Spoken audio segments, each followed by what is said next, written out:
The UN, like many of us in the humanitarian world or development world, is relatively new to trying to reach out in a systematic way.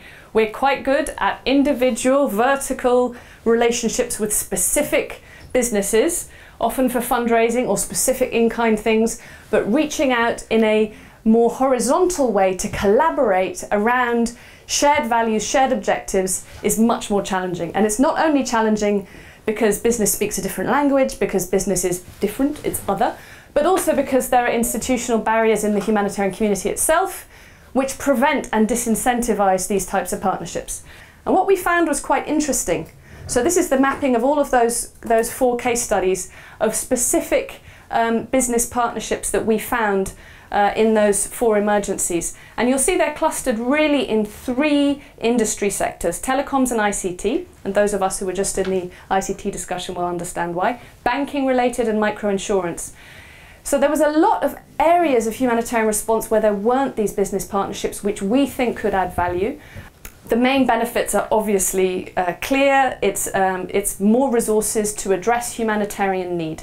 But really importantly, it's also access to technical expertise, innovation, services, knowledge, efficiency gains, and that's where the humanitarian sector is really needing business partnerships. And finally, and really importantly, working with business effectively can increase resilience and recovery in communities, getting SMEs up and running, procuring locally, working with business to prevent the local government shutting down tax incentives around businesses that have been disrupted by disasters. We need the disruptive input of all of you, and we need business actors to come in and say, this is ridiculous, why aren't you collaborating like this, why aren't you working with us on this? So at IKEA, we don't have a CSR department because for us this is at the core of the strategy of the company. We think doing good in the communities where we operate is very good for business. So we don't see it as a separate investment. It's an ingrained part of how the company thinks. All we do is trying to find models and scale them up big time. And to scale them up big time, we have to work very closely with governments. So that's what we do. And we try to keep it simple. That's typical value at IKEA. We don't make things complicated. We try to make it simple. And by the way, and when we announced last week that we gave 5 million euros to MSF to help strengthen their organization in West Africa to fight Ebola, I did it partly to support my partner MSF, but more importantly to make it a call to action, because I don't think we can just sit there and expect the governments or the world to take care of all this.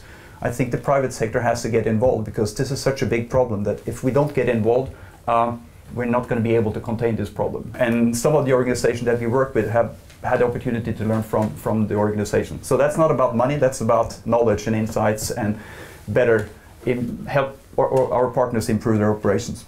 As a foundation, we can take risks, so we said we want to spend most of our money on developing models and in new approaches that can enable us to deliver better quality for less money.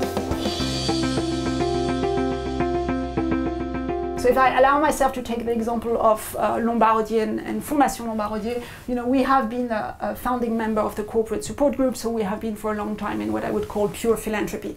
There have been exchanges of knowledge and skill sets around audit, risk management, HR policies, but now really what we would like is, beyond the work we do with you to innovate at ICRC, is really to be able to use, including in what is being discussed next door, around humanitarian impact bonds, this new field of innovative finances. How can I tap the core skills of my colleagues in the core business of the bank and help apply that to the humanitarian sector? And that is really win-win.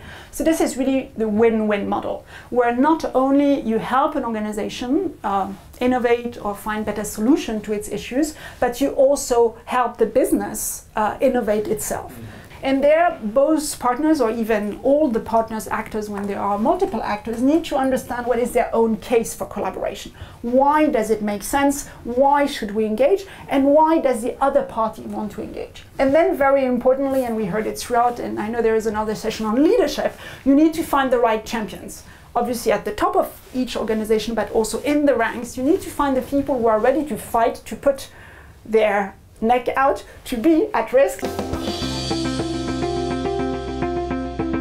If we want to move in these directions, we need to have a better understanding of what the portfolio, I think it was you saying, Cathy, the portfolio of strategic partnership, and be aware what is the pipeline of innovation of our partner. Because what you said is all our corporate partners, most of them at least, they have a pipeline of innovation. And we need to be able to understand what is this pipeline of innovation over the next few years and really try to make the link between our own shopping list, as you mentioned, needs, challenge, and the pipeline of innovation that you're proposing. In 2018, we want to be clearly perceived and be among, as an organization, among the top humanitarian organization when it comes to relationship with the corporate sectors.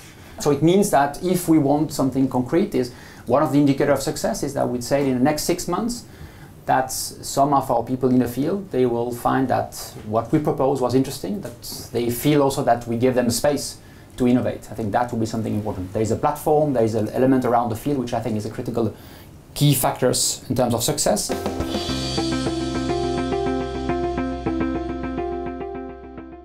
It is very clear that we don't think about innovation as just a technical gadget or a sort of a technical trick to apply to the organization in order to land at 2018.